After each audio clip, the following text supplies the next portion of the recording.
very specifically, our Saturday night adoration, because that's the big one, right? Or Saturday, or day 2, whatever.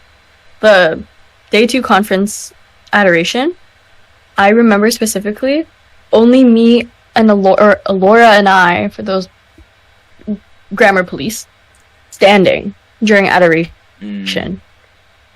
I don't remember, like, you'll catch some of the guys standing, but that's only because they were told to stand. Like, I remember it was like our closing day, and I remember watching, because like I like to watch like the recap videos from like Stubby, and I noticed there's this one time, there's like this one scene where this guy only stood up because a thing was filming. Oh my gosh. Yeah. And it's like, they only stood up because they were told to stand up. I have 2 points on that. So the first one is, I don't stand up in adoration, and it's for one simple reason, and it's a terrible reason. I want to kneel the entire time because A, I think it's respectful to God to kneel the entire time because he is our creator, and B, it is painful as heck, and I feel very proud that I'm able to do it. Yo, my thighs could never. My knees. Listen, I could barely kneel through communion. Yes, that's fair. Like, every time we altar serve, and we have to, like, the past couple masses that we've been served, or well, like the 2 masses we served together recently, every time we knelt during, Consecration. Consecration, there we go. I almost said confession. I'm like, nope, not confession. Consecration. I remember I'd always fold my vestments on my knees so I can get a little bit of cushion. So, like, every time I kneel down, I'd, like, lift up my... What's the bottom one again? Cassock? Cassock, yeah. Yeah, so I'd always I'd always fold my cassock to, like, bunch up on my knees. I'd always pick it up before I knelt down so I had a little bit of cushion because I can't kneel for that long. I remember, yeah, Steubenville was, like... A lot worse. Not it. Yeah, I can't kneel for that long. And those adorations for Steubenville are so long. Don't get me wrong, I love it. But my knees are screaming at me by the end of it. My second point, I think, was, moreover, I remember the 2019 one. That was the last Steubenville that we had? Yeah. 2019 one. I had to, one of the famous 5 was sobbing during adoration. I had to give him a hug. Okay? I was very proud that he allowed me to hug him. That's how bad it is. Because I can't... There's not many that would happen for. And we're really good friends. Right? And I think that's the only reason. I remember my first Steubenville 2015 or 16. One of them was I think it was 16 because you have to have your confirmation in order to go. True. Yeah. I think it's 2016 then. So 2016, I went to Steubenville, and I can tell you I had one friend, and at that specific adoration, he was not beside me. So I was sitting alone during adoration, and I had this whole crisis. Oh no. I had a whole crisis. So I'm dying. Like, I'm sobbing. I'm super crying, right? One of our mutual friends, she doesn't go to the church anymore, came up beside me and was like, I don't know, she was just wondering how I was or something, and then she saw me crying, right? And she gave me a hug, and, like, that was very reassuring, too. I'm crying. Especially, like, if I'm crying for other reasons, okay, hug me for comfort. But if it's Steubenville and I'm pouring my emotions out to God, don't touch me because they'll make it worse. Don't touch me, because I remember 2018, it was my first Steubenville, right? And obviously, like, first Steubenville, very powerful, right? So I was kneeling down and it was adoration, and I was, like, spewing all my issues to God. And I was like, wow, I'm a broken person. Coolio. Right? And so I was crying, and Alora was crying beside me. And then Jen Wigston was there, and then she was like, oh, Danielle. And then she, like, was hugging me. I was, like, taken. I was already bawling, right? And she was like, oh, Danielle, it's okay. And then she put her arm around me. She was rubbing my arm. I was like, I'm like, no, don't touch me. You'll make it worse. And what does she continue to do? continues to rub my back, and I'm like, dude, you're making it so much more worse. Get off of me. But I mean, it was like the comfort was nice, but the second she touched me, it was like Downhill. waterworks. It was like Niagara Falls coming from my eyeballs. Oh gosh, yeah. Something I really want to say, especially for all the guys out there that may have experienced Steubenville and not cried, there's nothing wrong with not crying during adoration. Okay? There's nothing wrong with crying in general. No. What I'm saying is that in St. Joe's, there seems to be a mentality that you go into adoration and you cry. That's like a thing that just like if you listen, I listened to who are the youngest? Grade 7s? The grade 7s, they were like at the Sunday morning, they were like trading crying stories. Like they were so proud that I cried during adoration, and I couldn't help but notice that there are a few people that were silent because presumably they didn't cry, right? And so I want to say to like all the guys that I don't know if you actually watch, like to the guys that watch this podcast, there's nothing wrong with not crying at adoration. There's nothing wrong with not crying. Okay, don't think that because you're not crying, you don't have like feelings, you don't have emotions, you're not expressing yourself, because you're expressing in different ways. Yes, right. My experience is very different from yours. Adoration. Yeah. Some people laugh during adoration. I remember 2019. Somebody like passed out. Really? Yeah, somebody from another church fainted. They were like above us. And then I remember our chaperones were like, it's fine. They were just like slain by the Holy Spirit. Vlad was like, I checked up on them. They're fine. They're breathing. They're just taken away by the Holy Spirit. They'll be fine by the end of adoration. So I was like, dang, people like actually like faint from Ado? Like, whoa. And then I remember some people were laughing. Mm-hmm. And then I remember talking to Vlad about it after, because like we were getting food, right? Because like I remember after our evening session there was like food outside and we could like buy food and whatever, and I went up to Vlad and I was like, hey, so like people were laughing during adoration. He's like, yeah. I was like, why? Like, isn't that like disrespectful? He's like, no, like it's not disrespectful at all. Like, it's just that's how people are. Like, they could be like, some people spew out their emotions during adoration. Some like people would reflect and like give themselves up to God. Other people would be joyous about the blessings God gave them, and that it's all being reflected on them during adoration. So they're happy about it and they're laughing about it. And I was like, huh, interesting. But yeah, like I personally wouldn't laugh at an adoration, because whenever I go into adoration, I become very vulnerable, like even within myself. So it's like I would end up shedding a tear here and there. I haven't cried at an adoration since 2019. Probably because you're stressed, because you've been serving at every adoration, so you're constantly like, what's the next thing? What's the next thing? What's the next thing?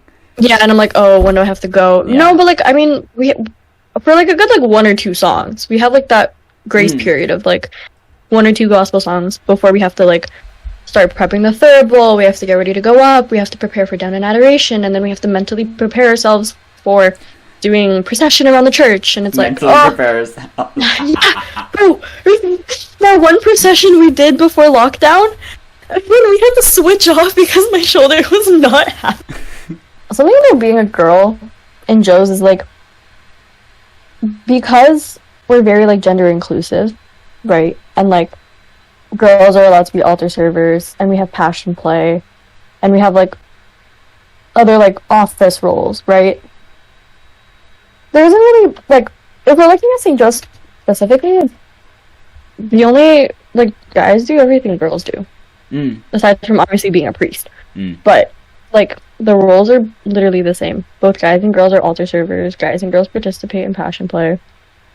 Guys and girls help in confo. Guys and girls help with not baptism classes, first communion classes.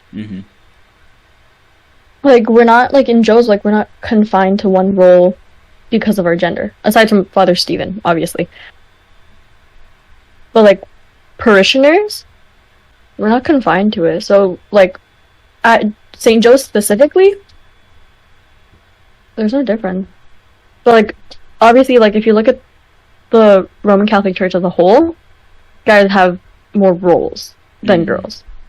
But with Joe specifically, like, us too, we do literally the same thing. Like, we do the same amount of stuff. Like, to be Like, we honest, both- she's probably higher up in terms of like responsibilities at this point, right? Like, even though traditionally, as she keeps saying, that it should be a boy being an officer or whatever, like, I am a step down from her at this point. But that's probably just because geography and she lives close to the church, so easy for her. Yeah, I live like 5-minute drive away from the I church. live 45-minute drive away when not using highways. 45 minutes, guys. Ew. It is pain. It's fun to drive though, because like you like slowly, like as I get closer to Highway 7, I can get faster and faster as I drive. So it's like once I'm on Highway 7, I'm like whoosh. It's lots of fun. Zoom. And then once I get back into like when like Center Street and we're like near the church, I have to slow down again. It's like I hate making that turn. It's like Highway 7's like the one highway we could drive on. Yeah. It's the G1 woes when you can only go to 90 on Highway 7 legally. I mean, you can go past it if you want. Well, no, Highway 7's an 80. Yeah, so you can go 20. You can go 10 over. I thought it was only 5. No, it's 10 over. Fines start at 20 over.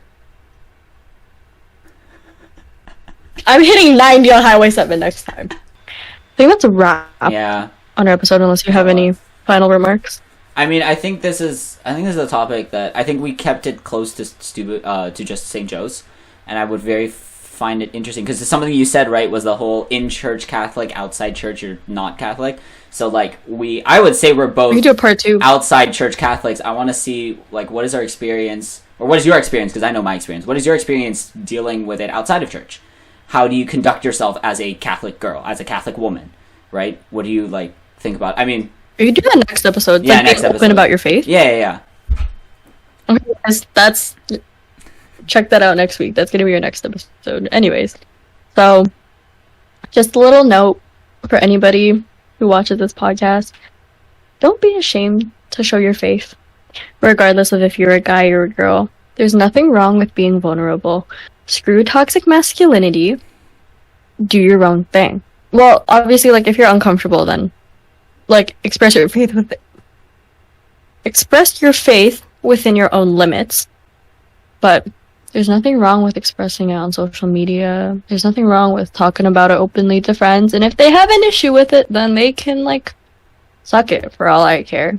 But there's nothing wrong with showing off your faith.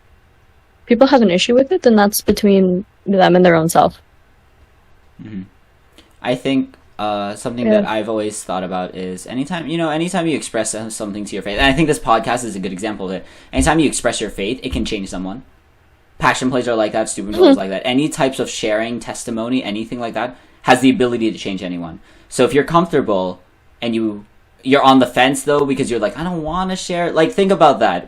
If you don't share, you lose nothing. But if you do share, you also lose nothing. But there is a possibility, unless you do lose something, in which case, I'm hurting my brain. Share if you want. I mean, Don't yeah, be share if afraid. you want. You never know. You could change somebody's life. Yes. But yeah, that's a wrap. That's Quio. That's Danielle, We are. the lost sheep. Atlanta.